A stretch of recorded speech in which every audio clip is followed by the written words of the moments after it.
Hello दोस्तों, आइए आज हम लोग पढ़ेंगे क्लास 12 एनसीईआरटी का दूसरा चैप्टर सॉल्यूशन। और सॉल्यूशन चैप्टर से आपके बोर्ड एग्जाम में जितने भी ऑब्जेक्टिव पूछे जाते हैं सारे को हम डिस्कस करते चलेंगे। तो सॉल्यूशन चैप्टर का जो सबसे पहला पार्ट है इंट्रोडक्शन पार्ट है। अब क्या ना, इंट्रोडक्शन क्या ना, सॉल्यूशन का देखने से पहले हम देख लेते हैं कि मिक्सचर क्या होता है। मिक्सचर देखिए, जब दो या दो से अधिक कंपोनेंट को हम आपस में मिक्स करते हैं तो क्या बनता है, मिक्सचर बनता है। जैसे मान लीजिए हम एक एग्जांपल लेते हैं जिसमें क्या ना, एक कंपोनेंट ले लिए वाटर और दूसरा कंपोनेंट ले लिए साल्ट और दोनों को मिक्स कर दिए, क्या बनेगा, मिक्सचर बनेगा। तो अब क्या है ना, ये जो मिक्सचर होते हैं ना दो तरह के होते हैं। कितने तरह के मिक्सचर होते हैं, दो तरह के। पहला होता है होमोजीनियस मिक्सचर, होमोजीनियस मिक्सचर, और दूसरा होता है हेट्रोजीनियस मिक्सचर। कैसा मिक्सचर होता है, हेट्रोजीनियस मिक्सचर। अब आप बोलिएगा सर हम होमोजीनियस मिक्सचर किसको बोलेंगे। देखिए, वैसा मिक्सचर जिसका प्रॉपर्टीज हर जगह पे क्या हो, सेम हो, उसको हम बोलेंगे होमोजीनियस मिक्सचर। जैसे आज ये आइए इसको हम एक एग्जांपल से समझाते हैं। यहाँ पे क्या ना, एक बर्तन लिए, इस बर्तन में क्या ना हम दो कंपोनेंट ले रहे हैं, जिसमें से पहला कंपोनेंट है वाटर और दूसरा कंपोनेंट है शुगर। दोनों को हम मिक्स कर देंगे। अब मिक्स करने के बाद आपको एक चीज हम बोलेंगे कि इसके ऊपर से आप निकाल लीजिए थोड़ा सा सैंपल इस मिक्सचर के, उसको चख लीजिए। फिर क्या ना, बीच से थोड़ा सा निकालिए, फिर उसको चखिए, फिर नीचे से निकाल के उसको आप चख लीजिए। अब आपसे हम ये पूछे कि आप हमको जरा ये बताइए कि इस मिक्सचर के तीनों जगह जो आपको टेस्ट मिला है क्या अलग अलग मिला है। बोलेगा नहीं सर, तीनों जगह सेम हमको टेस्ट मिला है, मतलब कि तीनों जगह का जो मिठास था वह क्या था, सेम था। इसका मतलब इस मिक्सचर का हर जगह पे प्रॉपर्टीज क्या है, सेम है। आइए एक और एग्जांपल लेते हैं, किसके लिए, हेट्रोजीनियस मिक्सचर के लिए। तो हम हेट्रोजीनियस मिक्सचर किसको बोलते हैं, वैसा मिक्सचर जिसका प्रॉपर्टीज हर जगह सेम ना हो उसको हम बोलेंगे हेट्रोजीनियस मिक्सचर। इसको हम एग्जांपल के हेल्प से समझते हैं। मान लीजिए कि मिक्सचर हम बनाए, इस मिक्सचर में क्या ना, दो कंपोनेंट लिए हुए हैं। पहला कंपोनेंट क्या है, वाटर है,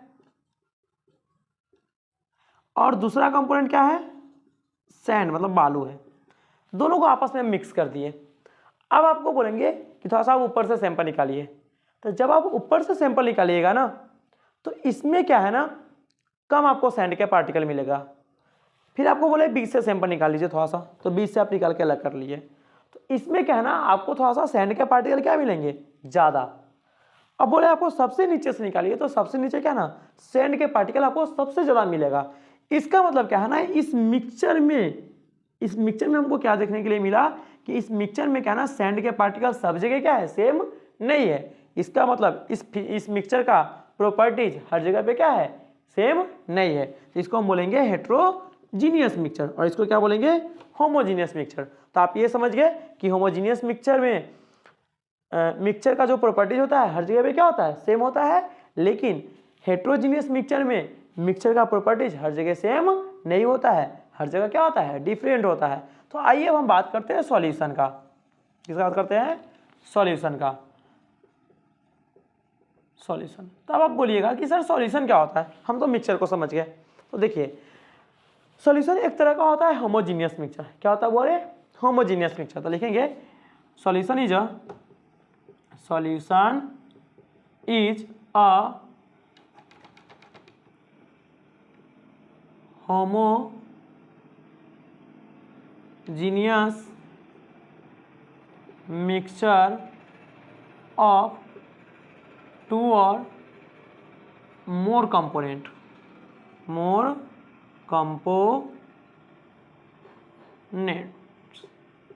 कहने का अर्थ है ये जो सॉल्यूशन होता है ना, वो कैसा मिक्सचर होता है, होमोजीनियस मिक्सचर। कितने कंपोनेंट का होगा, दो का या दो से अधिक का। अब आइए क्या ना, आगे हम बात करते हैं कि सॉल्यूशन के कितने पार्ट होते हैं। तो सॉल्यूशन के दो पार्ट होते हैं। पहला पार्ट जो होता है ना, वो होता है सॉल्यूट, और दूसरा पार्ट क्या होता है, सॉल्वेंट। ये दोनों मिलके क्या बनाता है, सॉल्यूशन बनाता है। अब आप बोलिएगा सर किसी सॉल्यूशन में एक से ज़्यादा सॉलिड हो सकता है और एक से ज़्यादा सॉल्वेंट हो सकता है क्या? तो आइए इस चीज़ को हम डिस्कस करते हैं।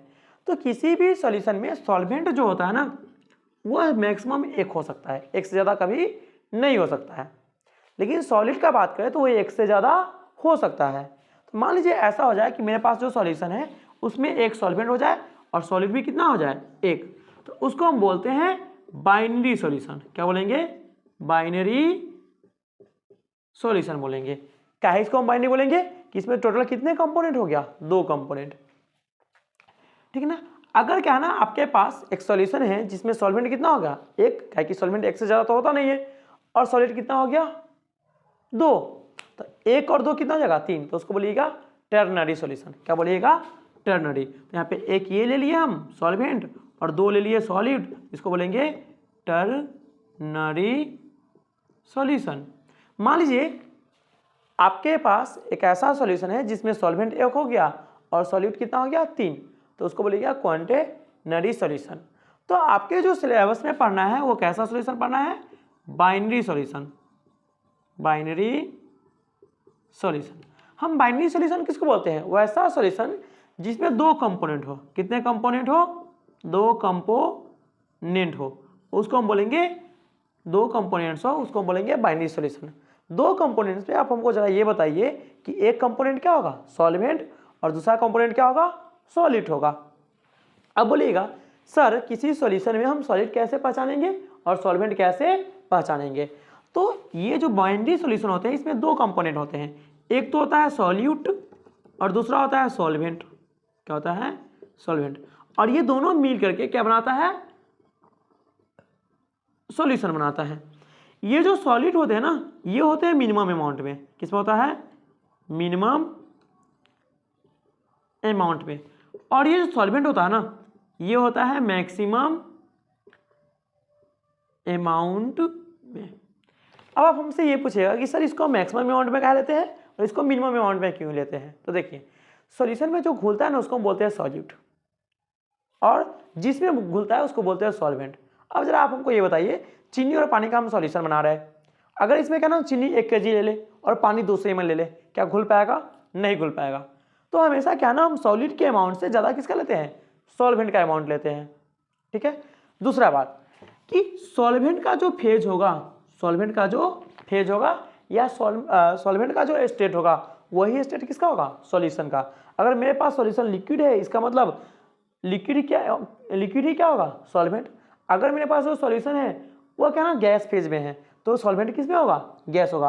तो दोनों क्या होते हैं, दोनों सेम फेज में होते हैं। किस में होते हैं? सेम फेज में होते हैं, मतलब कि सेम अवस्था में होते हैं। तो आप इसका स्क्रीनशॉट लीजिए, आगे फिर हम क्या करेंगे, कंटिन्यू करेंगे, ठीक है ना। चलिए इधर मिटाते हैं और उसके बाद कंटिन्यू करते हैं।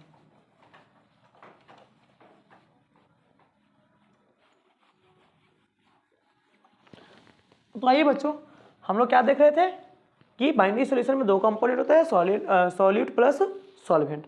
अब क्या ना आपके सामने क्या ना एक सॉल्यूशन दिया जाएगा, उसमें आप कैसे पहचानिएगा कि कौन सॉल्यूट होता है और कौन सॉल्वेंट होता है। तो आइए हम एक एग्जांपल आपको दे रहे हैं।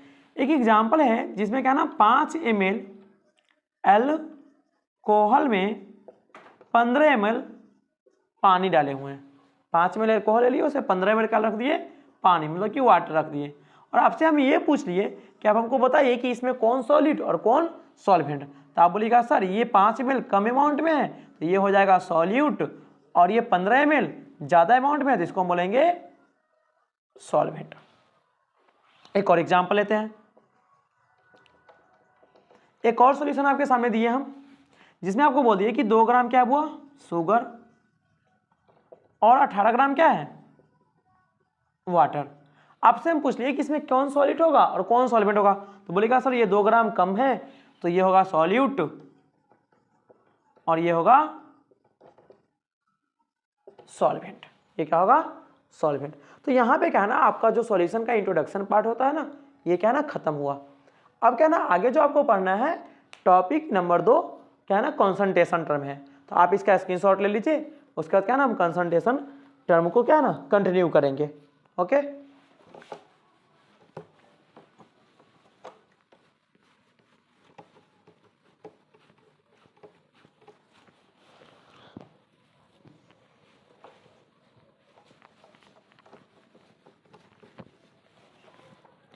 आपका जो दूसरा चैप्टर का दूसरा टॉपिक है वो क्या है, वो कॉन्संट्रेशन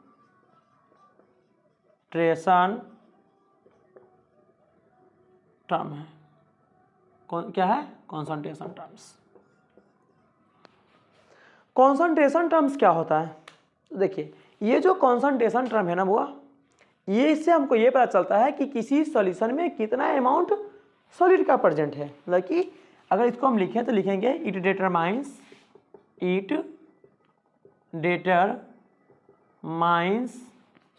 अमाउंट ऑफ रिलेटिव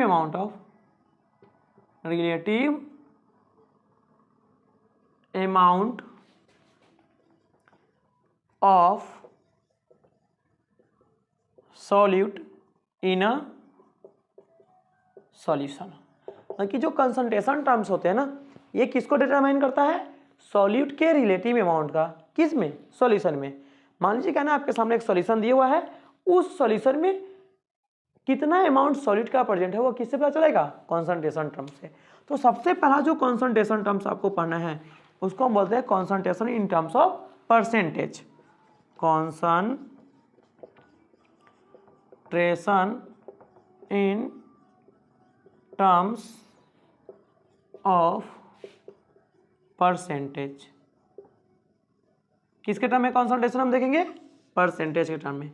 तो ये जो परसेंटेज के टर्म में हम लोग कंसंट्रेशन देखेंगे, तो ये जो है ना हमको रिलेटिव अमाउंट किसका? सॉलिड का तो बताएगा, लेकिन किसके टर्म में बताएगा? परसेंटेज के टर्म में बताएगा। तो सबसे पहला इसका टाइप होता है बाय मास परसेंट। क्या होता है? By mass percent. इसको हम परसेंटेज W/W से डिनोट करते हैं। किससे डिनोट करते हैं? परसेंटेज W/W से। इसका पहले हम लिख लेते हैं फॉर्मूला। परसेंटेज W/W का जो फॉर्मूला होता है, देखिए हमेशा क्या है ना, concentration in terms of percentage के टर्म में अगर होगा, कॉन्संट्रेशन किसके टर्म में होगा? परसेंटेज के टर्म में, तो हम सॉलिड को ऊपर रखेंगे, सॉल्यूशन के नीचे रखेंगे, इंटू करेंगे 100 का, कि परसेंट है, ठीक है ना। तो ऊपर क्या ना W, तो W पर क्या होता है? वेट, तो लिखेंगे वेट ऑफ सॉल्यूट। क्या लिखेंगे? Weight of solute. नीचे भी क्या है? W, तो वेट किसका लेंगे? सॉल्यूशन का, इंटू क्या करेंगे? 100। आइए, ये जो बाई मास परसेंट है ना, ये किसको रिप्रेजेंट करता है? ग्राम वेट ऑफ सॉलिड का पर 100 ml सॉल्यूशन में। आइए इसको हम एक एग्जांपल समझते हैं। मान लीजिए आपके सामने एक एग्जांपल क्या दिया हुआ है ना, एग्जांपल दिया हुआ है कि 10% W/W of H2SO4 solution. H2SO4 solution, इसका अर्थ क्या होगा? ठीक है, 10% W/W ऑफ H2SO4 सॉल्यूशन, इसका मतलब ये है कि 10 ग्राम जो H2SO4 होगा प्रेजेंट होगा 100 ग्राम सॉल्यूशन में। 10 ग्राम H2SO4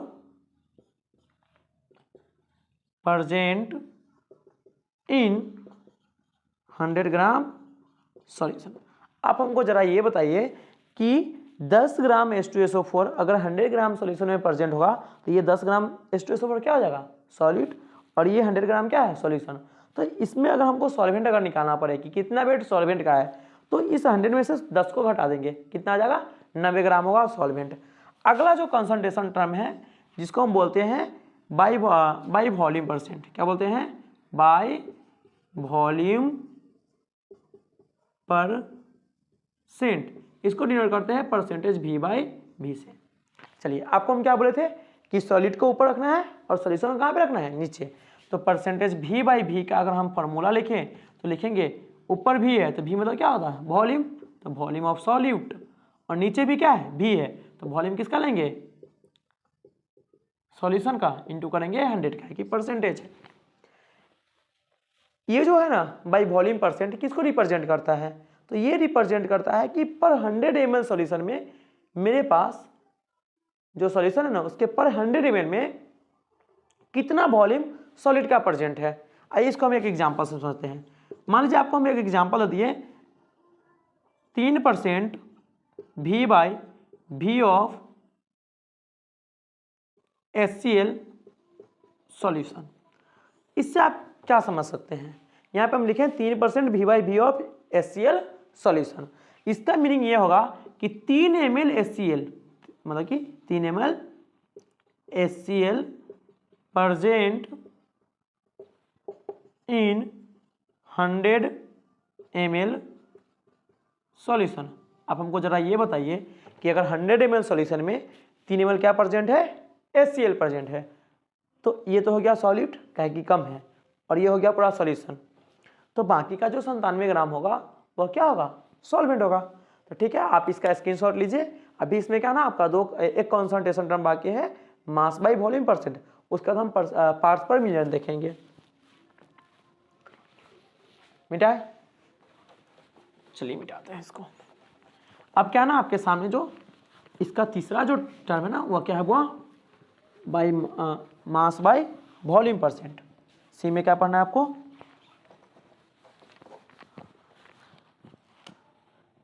सी इसका है मास बाई वॉल्यूम परसेंट। क्या पढ़ना है, मास बाई वॉल्यूम परसेंट। आ जाइए, पहले क्या है वो मास, उसका क्या है वॉल्यूम, तो W अपॉन क्या आ जाएगा V। एक केमिस्ट्री में मास और वॉल्यूम को हम क्या सेम कंसीडर करके चलेंगे, और परसेंट है तो लास्ट में क्या परसेंटेज W बाई V। चलिए, ऊपर में क्या हुआ, सॉलिड को रखेंगे, नीचे में किसको रखेंगे, सॉल्यूशन को। तो लिखेंगे परसेंटेज W बाई V बराबर वेट ऑफ, देखिए वेट ऑफ क्या, सॉलिड, अपन क्या लिखेंगे, वॉल्यूम किसका, सॉल्यूशन का, इनटू करेंगे 100। इससे हमको क्या पता चलता है, मास बाई वॉल्यूम परसेंट से। देखिए ये जो मास बाई वॉल्यूम परसेंट है ना, ये क्या ना रिप्रेजेंट करता है वेट ऑफ सॉलिड को, ग्राम वेट ऑफ सॉलिड को पर 100 ml सॉल्यूशन में। आइए एक एग्जांपल से समझते हैं। जैसे आपको दे दिए हम 6% W by V of MgSO4 solution. इसका मतलब ये है कि 6 ग्राम MgSO4 प्रेजेंट होगा किस में, 100 ml सॉल्यूशन में, प्रेजेंट इन 100 ml सॉल्यूशन। तो इसमें क्या ना, पहला सबसे पहले कॉन्सेंट्रेशन टर्म देखें, कॉन्सेंट्रेशन टर्म में concentration in terms of percentage के टर्म में हम देख लिए। अब जो दूसरा आएगा वह क्या आएगा, वह concentration in terms of parts पर मिलियन। तो अब हम लोग देखेंगे concentration in terms of parts पर मिलियन, जो क्या होगा ना आपका आज का लास्ट टॉपिक है। तो दूसरा जो है ना, हम देखेंगे कॉन्सेंट्रेशन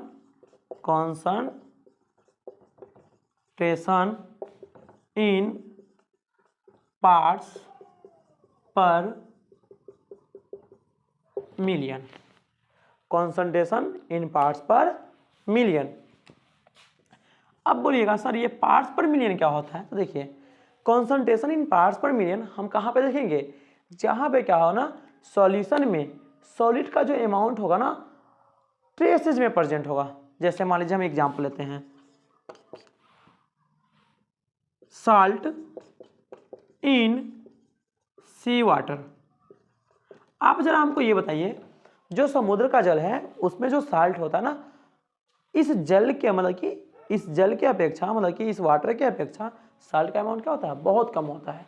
तो यहाँ पे क्या है ना, हम लोग कंसंट्रेशन जो देखेंगे सॉलिड का वह किस में देखेंगे, पार्ट्स पर मिलियन। तो आप बताइए मिलियन का अर्थ कितना होता है, 10 के पावर 6। तो अगर क्या ना आपको हम ये बोले ppm W/W, तो आपको हम क्या बोले थे, ppm W/W, तो आपको हम ये बोले थे कि ऊपर हम रखते हैं सॉलिड को, नीचे रखते हैं सॉल्यूशन को। तो लिखेंगे weight of solute upon weight of solution, और वहाँ पे परसेंटेज था तो 100 से गुना करे थे, यहाँ पे ppm है मतलब कि पार्ट्स पर मिलियन है, तो यहाँ हम किससे गुना करेंगे, 10 के पावर 6 से। अगर आपको पार्ट्स पर मिलियन किसका देखना पड़े, V/V का, तो कैसे निकालिएगा, ppm V/V।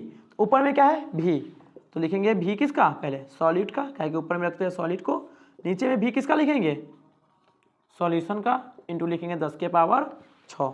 अगला क्या है ना पार्ट्स पर मिलियन मतलब कि ppm W/V, ऊपर में है W तो ऊपर लिखेंगे वेट किसका, सॉलिड का, अपॉन वॉल्यूम किसका लेंगे, सॉल्यूशन का, इंटू करेंगे 100, सॉरी 10 के पावर 6 मतलब कि 10 के पावर 6। तो अगर क्या ना कॉन्सेंट्रेशन अगर आपको पार्ट्स पर मिलियन के टर्म में देखना पड़े तो क्या ना सेम परसेंटेज के टर्म में सब कुछ होगा, लेकिन वहाँ पे 100 था, यहाँ पे क्या आ जाएगा मिलियन है तो 10 के पावर क्या आ जाएगा 6 हो जाएगा। जैसे मान लीजिए आपको हम एक एग्जांपल दिए यहाँ पे 6 ppm W by V of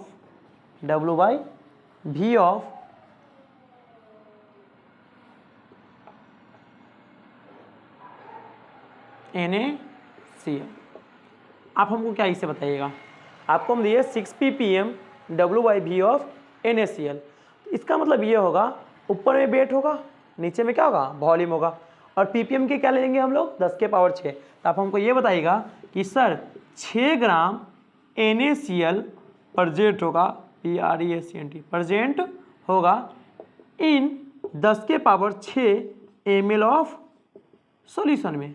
आ जाइए 10 के पावर 6 ml ऑफ सॉल्यूशन, कि वॉल्यूम ऑफ सॉल्यूशन क्या है बहुत ज़्यादा, और यहाँ पे जो वेट ऑफ सॉलिड है क्या है बहुत कम है।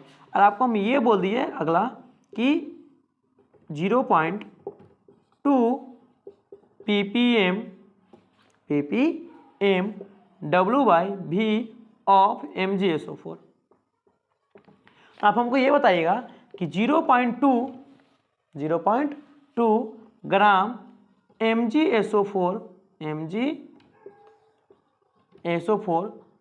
प्रेजेंट इन 10 के पावर 6 ml ऑफ सॉल्यूशन, कि 0.2 ग्राम MgSO4 कहाँ पे प्रेजेंट होगा 10 के पावर 6 ml सॉल्यूशन में, ठीक है ना। तो यहाँ पे क्या हो ना आपका दो कंसंट्रेशन टर्म क्या हो रहा है खत्म हो रहा है। अब इसके आगे का जो टॉपिक है concentration in terms of mole, जो हम नेक्स्ट वीडियो में देखेंगे, उसके बाद उसके साथ क्या देखेंगे कि कौन कौन ऐसा कंसंट्रेशन टर्म है जो टेम्परेचर से अफेक्ट होता है, और उस पर बेस क्या है ना आपके बोर्ड एग्जाम में क्या ना ऑब्जेक्टिव पूछा जाता है, तो उसको भी क्या है ना साथ ही साथ हम डिस्कस करेंगे। तो आज के लिए इतना ही, गुड बाय, गुड नाइट।